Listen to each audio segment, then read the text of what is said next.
BMC radio Malayalam വാർത്തകൾ നിങ്ങൾക്കായി അവതരിപ്പിക്കുന്നത് ഐമാക് കൊച്ചിൻ കലാഭവൻ. കലാവിദ്യാർത്ഥികൾക്ക് പ്രിയപ്പെട്ട ബഹ്റൈനിലെ കലാകേന്ദ്രം. കൂടുതൽ വിവരങ്ങൾക്കായി സന്ദർശിക്കൂ www.bahrainmediacity.com. നമസ്കാരം. BMC റേഡിയോ മലയാളം വാർത്തകളിലേക്ക് സ്വാഗതം. ഞാൻ ധനു കൃഷ്ണ. ബലിപെരുന്നാളെടുത്തെത്തിയ സാഹചര്യത്തിൽ ഭരണാധികാരി രാജാവ് ഹമദ് ബിൻ ഈസ് അൽ ഖലീഫയ്ക്കും കിരീടാവകാശിയും പ്രധാനമന്ത്രിയുമായ prince Salman bin Hamad Al ഖലീഫയ്ക്കും രാജ്യത്തെ മുഴുവൻ ജനങ്ങൾക്കും അറബ് ഇസ്ലാമിക സമൂഹത്തിനും മന്ത്രിസഭ ഈദ് ആശംസകൾ നേർന്നു. റഫേൽ വൈദ്യുതി സബ്സ്റ്റേഷൻ ഉദ്ഘാടനം ചെയ്തത് പ്രദേശത്തെ വൈദ്യുതി വിതരണം കൂടുതൽ ശക്തമാക്കുമെന്ന് വിലയിരുത്തി. വൈദ്യുതി പദ്ധതി വിപുലപ്പെടുത്തുന്നതിന് കുവൈറ്റ് ഡെവലപ്മെന്റ് ഫണ്ടും സർക്കാരും തമ്മിൽ സഹകരണ കരാറിൽ ഒപ്പുവെച്ചതായും യോഗത്തിൽ അധ്യക്ഷത വഹിച്ച ഉപപ്രധാനമന്ത്രി ഷെയ്ഖ് ഖാലിദ് ബിൻ അബ്ദുള്ള അൽ ഖലീഫ വ്യക്തമാക്കി. ബഹ്റൈനിൽ നിന്നുള്ള ഹജ്ജ് തീർത്ഥാടകർക്ക് വിശുദ്ധ സ്ഥലങ്ങളിൽ ആവശ്യമായ എല്ലാ സംവിധാനങ്ങളും ഒരുക്കാൻ നിർദ്ദേശം നൽകിയ കിരീടാവകാശിയും പ്രധാനമന്ത്രിയുമായ പ്രിൻസ് സൽമാൻ ബിൻ ഹമദ് അൽ ഖലീഫയുടെ നടപടിയെ ക്യാബിനറ്റ് അഭിനന്ദിച്ചു. അധ്യയന വർഷത്തെ പരീക്ഷയിൽ വിജയിച്ച മുഴുവൻ കുട്ടികൾക്കും അവരെ പഠിപ്പിച്ച അധ്യാപകർക്കും ക്യാബിനറ്റ് പ്രത്യേകം നന്ദി പ്രകാശിപ്പിച്ചു. വ്യാപാര സ്ഥാപനങ്ങൾക്ക് ഏകീകൃത ബാങ്ക് അക്കൗണ്ട് പദ്ധതി നടപ്പാക്കുന്നതിനുള്ള കരട് അവതരിപ്പിച്ചു. വ്യാപാര വ്യവസായ മന്ത്രിയുടെ റഷ്യൻ സന്ദർശനവും സാൻ പീറ്റർബർഗിൽ സംഘടിപ്പിച്ച സാമ്പത്തിക ഫോറത്തിലെ പങ്കാളിത്തവും സംബന്ധിച്ച റിപ്പോർട്ട് അവതരിപ്പിച്ചു. ഉപപ്രധാനമന്ത്രിയുടെ അധ്യക്ഷതയിൽ ചേർന്ന ക്യാബിനറ്റ് യോഗം ഗുദൈബിയ പാലസിലായിരുന്നു. റിഫ ഹാജിയത്തിൽ കോൾഡ് സ്റ്റോർ നടത്തിയിരുന്ന കോഴിക്കോട് സ്വദേശി അടിയേറ്റ് മരിച്ച സംഭവത്തിൽ പ്രതിക്ക് ജീവപര്യന്തം തടവ്. കക്കോടി ചെറിയകുളം സ്വദേശി കോയമ്പ്രത്ത് ബഷീറാണ് കഴിഞ്ഞ ജനുവരിയിൽ മരിച്ചത്. സ്വദേശിയായ 28-കാരൻ കോൾഡ് സ്റ്റോറിൽ നിന്ന് സാധനം വാങ്ങിയ ശേഷം വില നൽകാതെ പോകാൻ ശ്രമിച്ചതിനെ തുടർന്നാണ് തർക്കമുണ്ടായത്. പണം നൽകാതെ പോയ ഇയാളെ പിന്തുടർന്ന ബഷീറിനെ കടയ്ക്ക് വെളിയിൽ വെച്ച് പ്രതി അടിക്കുകയായിരുന്നു. അടിയേറ്റ് ബോധരഹിതനായ നിലയിലാണ് ബഷീറിനെ ഹോസ്പിറ്റലിൽ പ്രവേശിപ്പിച്ചത്. 4 ദിവസമായി വെന്റിലേറ്ററിലായിരുന്ന ബഷീർ മരിച്ചു. മർദ്ദനത്തിന്റെ CCTV ദൃശ്യങ്ങൾ സാമൂഹിക മാധ്യമങ്ങളിൽ പ്രചരിച്ചിരുന്നു. കവർച്ച, മാരകമായ ആക്രമണം എന്നീ കുറ്റങ്ങൾ ചുമത്തിയ ഹൈ ക്രിമിനൽ കോടതി കഴിഞ്ഞ ദിവസം പ്രതി കുറ്റക്കാരനാണെന്ന് വിധിച്ചിരുന്നു. 3 വർഷത്തിനുള്ളിൽ 4 തവണ മോഷണത്തിനും കടയുടമയെ ആക്രമിച്ചതിനും ഇയാൾ കുറ്റാരോപിതനായിരുന്നു. ബഹ്റൈൻ ഡിഫൻസ് ഫോഴ്സിലെ സേവനത്തിനിടെ നിരവധി തവണ സൈനിക കോടതിയിൽ വിചാരണയ്ക്ക് വിധേയനായിട്ടുണ്ട്. ആക്രമണം സമീപത്തെ വീട്ടിലെ സുരക്ഷാ ക്യാമറയിൽ പതിഞ്ഞിരുന്നു. ഫയർനീസിയാണ് ബഷീറിന്റെ ഭാര്യ. Kerala social and cultural association speakers forum 50ാമത് അധ്യായം ആഘോഷം BMC ഹാളിൽ നടന്നു. KCA പ്രസിഡന്റ് പ്രവീൺ നായർ അധ്യക്ഷത വഹിച്ചു. New Indian school principal Gopinath Menon മുഖ്യാതിഥിയും Bahrain media city chairman Shri Francis Kaitharath മുഖ്യ പ്രഭാഷകനുമായിരുന്നു. KCA speakers forum convener Anilkumar UK സ്വാഗതം ആശംസിച്ചു. KCA general secretary Satheesh Narayan, സാഹിത്യ വിഭാഗം secretary Ranju Rajendran, speakers forum president Shine Nair, മുൻ speakers forum president Rema Santhosh, KCA മുൻ പ്രസിഡന്റ് സന്തോഷ് കുമാർ, പ്രദീപ് പുറവങ്ങര എന്നിവർ സംസാരിച്ചു. 50ാമത് അധ്യായത്തിന് നാമകരണം നൽകിയ Balachandran Konnakkad, KCA speakers forum founder member Sumitra Praveen, മെൽട്ടർ Vishwanath Bhaskaran എന്നിവർക്ക് മെമന്റോ നൽകി ആദരിച്ചു. സ്പീക്കേഴ്സ് ഫോറത്തിന്റെ പാഠ്യപദ്ധതിയിൽ ഉൾപ്പെടുന്ന നിമിഷപ്രസംഗം സാബു പാലായുടെ നേതൃത്വത്തിൽ നടത്തി.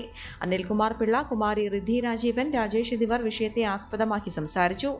EV രാജീവൻ പ്രസംഗങ്ങൾ അവലോകനം ചെയ്തു. 10-12 ക്ലാസുകളിൽ പരീക്ഷ എഴുതി വിജയിച്ച കുടുംബാംഗങ്ങളുടെ കുട്ടികൾക്കും കവിതാ പാരായണം ചെയ്ത ഷീജ ചന്ദ്രൻ, മുഖ്യ അവതാരക ലീബ രാജേഷ് എന്നിവർക്കും മെമന്റോ നൽകി ആദരിച്ചു. KCA speakers forum secretary Sajith Vellikulangara നന്ദി പറഞ്ഞു. ഈസ്റ്റ് ഏക്കറിൽ ട്രെയിലറുകൾ നിർത്തിയിടുന്നത് ഗതാഗതക്കുരുക്ക് അടക്കമുള്ള പ്രയാസങ്ങൾക്ക് വഴിവെക്കുന്നതായി പ്രദേശവാസികളുടെ പരാതി. ഇതുമായി ബന്ധപ്പെട്ട പരാതി ഉയർന്നതിനെ തുടർന്ന് പാർലമെന്റ് സമിതി അന്വേഷണം നടത്തുകയും ചെയ്തിട്ടുണ്ട്. എഡ്യൂക്കേഷൻ ഏരിയയ്ക്ക് മുന്നിലും ഈസ്റ്റ് ഏക്കറിലും ട്രെയിലറുകൾ നിർത്തിയിടുന്നത് ജനങ്ങൾ കൂട്ടം കൂടുന്നതിനും റോഡ് ബ്ലോക്ക് ആകുന്നതിനും ഇടയാക്കുന്നതായും ബോധ്യപ്പെട്ടിട്ടുണ്ട്. ചെറു റോഡുകളിൽ ട്രെയിലറുകൾ നിരന്തരമായി സഞ്ചരിക്കുന്നതിനാൽ റോഡ് വേഗത്തിൽ കേടുവരാനും ഇടയാകുന്നു. ജനവാസ പ്രദേശങ്ങളോട് ചേർന്ന ഒഴിഞ്ഞിടങ്ങളിൽ ഇവ നിർത്തിയിടുന്നത് പ്രദേശവാസികൾക്ക് പലവിധ പ്രശ്നങ്ങൾ ഉണ്ടാക്കുന്നതായും അതിനാൽ എത്രയും വേഗം ബന്ധപ്പെട്ടവർ പരിഹാരം കാണണമെന്നും സമിതി ആവശ്യപ്പെട്ടു. സൈക്കിൾ യാത്രയ്ക്കിടയിൽ അപകടം സംഭവിച്ച സൽമാനി ആശുപത്രിയിൽ ചികിത്സ നടത്തുകയും നാട്ടിലേക്ക് പോവുകയും ചെയ്ത KPA ഹമദ് ടൗൺ മെമ്പർ പ്രേമകുമാറിന്റെ തുടർ ചികിത്സയ്ക്ക് KPAയുടെ കൈത്താങ്ങ്. ഹമദ് ടൗൺ ഏരിയ അംഗങ്ങൾ സമാഹരിച്ച തുകയും KPA ചാരിറ്റി വിങ്ങിൽ നിന്നുള്ള ചികിത്സാ ധനസഹായവും ചേർത്ത് പ്രേമകുമാറിന് അയച്ച സഹായത്തിന്റെ രേഖകൾ KPA charity wing convener Sajeev Ayoor area കമ്മിറ്റിക്ക് കൈമാറി. ഏരിയ കോർഡിനേറ്റർമാരായ VM പ്രമോദ്, അജിത് ബാബു, മറ്റ് ഏരിയ കമ്മിറ്റി അംഗങ്ങളായ പ്രദീപ് കുമാർ, വിനീത് രാജഗോപാൽ, റാഫി പരവൂർ, വിനോദ് ചന്ദ്രൻ എന്നിവർ സന്നിഹിതരായിരുന്നു. സഖറിൽ നടന്ന 2 അപകടങ്ങളിലായി 2 വാഹനങ്ങളടക്കം 3 പേർ മരിച്ചു. ആദ്യ അപകടം റോഡ് മുറിച്ച് കടക്കുമ്പോഴാണ് സംഭവിച്ചത്. ഇതിൽ ഒരു ഏഷ്യക്കാരനും മരിച്ചു. വാഹനം ഓടിച്ചിരുന്നയാളുടെ അശ്രദ്ധയാണ് ജീവനെടുത്തത്. രണ്ടാമത്തെ സംഭവത്തിൽ 2 വാഹനങ്ങൾ തമ്മിൽ കൂട്ടിയിടിച്ചാണ് 2 വാഹനങ്ങൾ മരിച്ചത്. മറ്റൊരാൾ വാഹനം ഓടിച്ചിരുന്ന ലൈനിലേക്ക് നേർക്കുനേരെ വന്നാണ് കൂട്ടിയിടിയുണ്ടായത്. ഗുരുതരമായി പരിക്കേറ്റ 2 പേരും സംഭവ സ്ഥലത്ത് വെച്ച് തന്നെ മരണപ്പെടുകയായിരുന്നു. അധികൃതർ അനുബന്ധ നടപടികൾ സ്വീകരിച്ചതായി ആഭ്യന്തര മന്ത്രാലയം അറിയിച്ചു. Indian club the international school of തൃശൂരിന്റെ സഹകരണത്തോടെ ബഹ്റൈനിലെ വിദ്യാർത്ഥികൾക്കായി സമ്മർ ക്യാമ്പ് സംഘടിപ്പിക്കുന്നു. ജൂലൈ 7 മുതൽ ഓഗസ്റ്റ് 22 വരെയാണ് ക്യാമ്പ്. 3, 6, 6, 10, 10, 14 വയസ്സുള്ള കുട്ടികളെ പ്രത്യേക വിഭാഗമായി തിരിച്ചാണ് ക്യാമ്പ് സംഘടിപ്പിക്കുന്നത്. ക്രിയേറ്റീവ് റൈറ്റിംഗ്, മ്യൂസിക്, നീന്തൽ, speech and drama, robotic, arts and craft, self defence, yoga and meditation തുടങ്ങിയ ഇനങ്ങളിൽ ക്ലാസുകൾ ഉണ്ടാകും. പഠനത്തോടൊപ്പം വിനോദവും ആക്ടിവിറ്റികളും സമന്വയിപ്പിക്കുന്ന സമ്മർ ക്യാമ്പ് അനുഭവം കുട്ടികൾക്ക് ലഭ്യമാക്കാനാണ് ലക്ഷ്യമിടുന്നതെന്ന് സംഘാടകർ വാർത്താ സമ്മേളനത്തിൽ അറിയിച്ചു. മലയാളി യുവാവിന്റെ അവസരോചിത ഇടപെടലിലൂടെ രക്ഷപ്പെട്ടത് 5 കുരുന്നു ജീവനുകൾ. സെഞ്ചിലെ അൽ അഹ്ലി സ്റ്റേഡിയത്തിന് സമീപം കഴിഞ്ഞ ദിവസമാണ് ഓടിക്കൊണ്ടിരിക്കുന്ന കാറിന് പെട്ടെന്ന് തീപിടിച്ചത്. എസിയുടെ ഭാഗത്ത് തീ കണ്ടയുടൻ കാർ ഓടിച്ചിരുന്ന യുവാവ് കാറിനുള്ളിലുണ്ടായിരുന്നവരെ പുറത്തിറക്കുകയായിരുന്നു. വണ്ടി ഓഫ് ചെയ്ത് പുറത്തിറങ്ങിയുടൻ കാർ കത്തിനശിച്ചു. സ്റ്റേഡിയത്തിൽ ഫുട്ബോൾ പരിശീലനം കഴിഞ്ഞ് വീട്ടിലേക്ക് പോകുകയായിരുന്ന കാറിൽ സഞ്ചരിച്ചവർ തലശ്ശേരി സ്വദേശിയും വിദ്യാർത്ഥിയുമായ അദ്നാൻ നിസാറാണ് അസാധാരണ മനസ്സാന്നിധ്യത്തിലൂടെ കാറിലുണ്ടായിരുന്ന കുട്ടികളുടെ രക്ഷകനായത്. അദ്നാന്റെ സഹോദരിയുടെ 2 മക്കളും കുടുംബ സുഹൃത്തുക്കളുടെ 3 മക്കളുമാണ് കാറിലുണ്ടായിരുന്നത്. കാർ കത്തുന്നത് കണ്ടയുടൻ പുറത്തിറങ്ങാൻ തോന്നിയതാണ് രക്ഷയായത്. വൈദ്യുത ഷോർട്ട് സർക്യൂട്ട് മൂലമാണ് കാർ കത്തിയതെന്നാണ് പ്രാഥമിക നിഗമനം. കാർ പൂർണ്ണമായും കത്തിനശിച്ചു. കാർ സ്റ്റാർട്ട് ചെയ്തയുടൻ കരിഞ്ഞ ഗന്ധം അനുഭവപ്പെട്ടെന്ന് അദ്നാൻ പറഞ്ഞു. കുറച്ച് നിമിഷങ്ങൾക്കകം AC വെന്റിൽ നിന്ന് പുക പുറത്തേക്ക് വരാൻ തുടങ്ങി. പുറത്തെ മെറ്റാലിക് ഗേറ്റിൽ തീജ്വാല പോലെ കണ്ടയുടൻ 5 കുട്ടികളുമായി പുറത്തിറങ്ങുകയായിരുന്നു. കാർ ഓഫാക്കി ഫയർഫോഴ്സ് അധികൃതരെ വിളിച്ചു. നിമിഷങ്ങൾക്കുള്ളിൽ തന്നെ കാർ കത്താൻ തുടങ്ങി. നാട്ടുകാർ ഓടിയെത്തി തീ അണയ്ക്കാൻ ശ്രമിച്ചു. ഫയർഫോഴ്സ് അധികൃതർ സ്ഥലത്തെത്തിയാണ് തീ പൂർണ്ണമായും അണച്ചത്. KMCC സെക്രട്ടറി നിസാറിന്റെ മകനാണ് അദ്നാൻ. ഇന്ത്യൻ സ്കൂളിൽ നിന്ന് +2 കഴിഞ്ഞതിനാൽ ബിരുദ കോഴ്സിന് ചേരാനിരിക്കുകയാണ്. ലൈംഗിക ആവശ്യത്തിന് വഴങ്ങണമെന്ന വനിതാ ജീവനക്കാരിയോട് നിരന്തരം ആവശ്യപ്പെട്ട പട്ടാമ്പി റിസർവേ സൂപ്രണ്ട് ഓഫീസിലെ സർവേ സൂപ്രണ്ട് B. വിജയകുമാർ, 1ാം തരം സർവേയർ ഷിനോയ് ശിവൻ എന്നിവരെ സർവേ ഡയറക്ടർ അന്വേഷണ വിധേയമായി സസ്പെൻഡ് ചെയ്തു. ഇക്കാര്യം ആവശ്യപ്പെട്ട നിരന്തരം ഫോൺ കോളുകൾ ചെയ്ത ഇരുവരും ജീവനക്കാരെ വിസമ്മതിച്ചതിനാൽ ഡിജിറ്റൽ സർവേ കോൺട്രാക്ട് പുതുക്കി നൽകിയില്ല. വനിതാ ജീവനക്കാരെ മുഖ്യമന്ത്രിക്കും സർവേ ഡയറക്ടർക്കും നൽകിയ പരാതിയുടെ അടിസ്ഥാനത്തിലാണ് സസ്പെൻഷൻ. ഉദ്യോഗസ്ഥരുടെ പെരുമാറ്റം ഗുരുതര കൃത്യവിലോപവും ലൈംഗിക അതിക്രമം തടയൽ നിയമപ്രകാരം ശിക്ഷാർഹവുമാണെന്നും സർവേ ഡയറക്ടറുടെ ഉത്തരവിൽ പറയുന്നു. മലപ്പുറം ജില്ല ഉൾപ്പെടെ മലബാറിൽ +1 പ്രവേശനത്തിന് ആവശ്യമായ സീറ്റുണ്ടെന്ന് ആവർത്തിച്ച വിദ്യാഭ്യാസ മന്ത്രി V. ശിവൻകുട്ടി. നിയമസഭയിൽ അടിയന്തര പ്രമേയ നോട്ടീസിന് മറുപടി പറയുകയായിരുന്നു മന്ത്രി.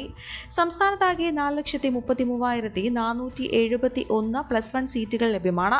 മലപ്പുറത്ത് ഹയർ സെക്കൻഡറി മേഖലയിൽ 71,036 +1 സീറ്റുകളും 2,850 VHSC സീറ്റുകളും 5,484 ITI സീറ്റുകളും 880 പോളിടെക്നിക് സീറ്റുകൾ ഉൾപ്പെടെ 80,250 സീറ്റുകൾ ഉപരിപഠനത്തിനായി ലഭ്യമാണ്.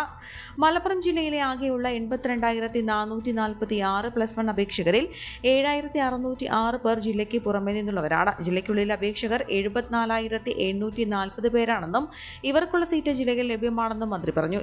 ഏതെങ്കിലും കാരണത്താൽ സീറ്റ് ക്ഷാമം പരിഹരിക്കാൻ കഴിഞ്ഞില്ലെങ്കിൽ 3ാം അലോട്ട്മെന്റിന് ശേഷം പരിശോധിച്ച് നടപടി സ്വീകരിക്കും. എല്ലാവർക്കും വീടിന്റെ തൊട്ടപ്പുറത്തുള്ള സ്കൂളുകളിൽ സീറ്റ് ലഭിക്കണമെന്ന് വിചാരിച്ച് നടക്കില്ല. എല്ലാ വർഷവും +1 പ്രവേശന സമയത്ത് സമരം പ്രഖ്യാപിക്കുന്നത് പതിവാണ്. കഴിഞ്ഞ 3 വർഷങ്ങളിലും മലബാറിലെ എല്ലാ ജില്ലകളിലും പ്രവേശനം അവസാനിപ്പിച്ചപ്പോൾ സീറ്റ് ഒഴിഞ്ഞു കിടക്കുകയായിരുന്നു. മലപ്പുറത്തെയും മലബാറിലെയും കുട്ടികൾ കേരളത്തിന്റെ കുട്ടികൾ തന്നെയാണെന്നും അവരോട് വിവേചനമില്ലെന്നും മന്ത്രി കൂട്ടിച്ചേർത്തു.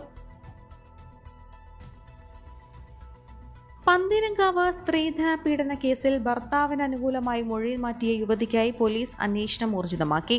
ഒരാഴ്ചയായി യുവതിയെ കാണാനില്ലെന്ന് ചൂണ്ടിക്കാട്ടി പിതാവ് നൽകിയ പരാതിയിൽ വടക്കേക്കര പോലീസ് കേസെടുത്തിരുന്നു. 3 സംഘങ്ങളായി തിരിഞ്ഞാണ് അന്വേഷണം. പെൺകുട്ടി ജോലി ചെയ്തിരുന്ന തിരുവനന്തപുരത്തുൾപ്പെടെ അന്വേഷിക്കുന്നുണ്ട്.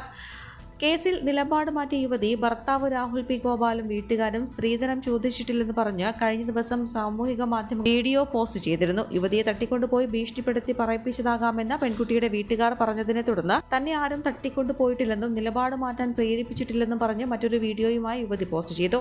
യുവതിയെ കാണാനില്ലെന്ന പരാതിയിൽ വീട്ടുകാരുടെ മൊഴി വടക്കേക്കര പോലീസും രേഖപ്പെടുത്തി. കൂൺ കഴിച്ചതിന് പിന്നാലെ ശാരീരിക അസ്വസ്ഥതയെ തുടർന്ന് ചികിത്സയിലായിരുന്ന യുവാവ് മരിച്ചു. എറണാകുളം പനങ്ങാട് തെച്ചോടി വീട്ടിൽ പരേതനായ അബ്ദുറഹ്മാന്റെ മകൻ ഷിയാസാണ് മരിച്ചത്. ആർട്ടിസ്റ്റ് കൂടിയായ ഷിയാസ് കഴിഞ്ഞ ദിവസം 6-ാം തീയതി രാവിലെ വീടിന്റെ തൊട്ടടുത്ത പറമ്പ് വൃത്തിയാക്കുന്നതിനിടെയാണ് കൂൺ ശ്രദ്ധയിൽപ്പെട്ടത്. ഇത് വീട്ടിലെത്തിച്ച് കഴിക്കുകയും ചെയ്തു. പിന്നീട് ഉച്ചഭക്ഷണം കഴിക്കാൻ നേരം അസ്വസ്ഥത അനുഭവപ്പെടുകയും ഛർദ്ദിക്കുകയും കുഴഞ്ഞു വീഴുകയുമായിരുന്നു. ആദ്യം ഷിയാസ് നെട്ടൂരിലെ സ്വകാര്യ ആശുപത്രിയിൽ ചികിത്സ തേടി. ഇവിടെ നിന്ന് തിരികെ വീട്ടിലെത്തിയ ഷിയാസ് വൈകിട്ടോടെ രക്തസമ്മർദ്ദത്തിൽ കാര്യമായ മാറ്റമുണ്ടാവുകയും ശാരീരിക അസ്വസ്ഥത വർദ്ധിക്കുകയും ചെയ്തു. ഇതോടെ എറണാകുളത്തെ സ്വകാര്യ ആശുപത്രിയിൽ എത്തിച്ചു. നിലവഷളായ ഷിയാസിനെ വെന്റിലേറ്ററിൽ കിടത്തി വിദഗ്ധ ചികിത്സ നൽകിയെങ്കിലും തിങ്കളാഴ്ച വൈകിട്ട് 5 മരിക്കുകയായിരുന്നു. പനങ്ങാട് പോലീസ് ഇൻക്വസ്റ്റ് നടപടികൾ പൂർത്തിയാക്കി മൃതദേഹം കളമശ്ശേരി മെഡിക്കൽ കോളേജിൽ പോസ്റ്റ്മോർട്ടത്തിന് ശേഷം ബന്ധുക്കൾക്ക് വിട്ടു നൽകി. അസ്വാഭാവിക മരണത്തിന് പനങ്ങാട് പോലീസ് കേസെടുത്തു. മാതാവ് സീനത്ത്, ഭാര്യ റസീന, മകൾ ഐമാൻ ദിയ. ഈ വാർത്തയോടുകൂടെ BMC റേഡിയോ മലയാളം വാർത്തകൾ സമാപിക്കുന്നു. നന്ദി, നമസ്കാരം.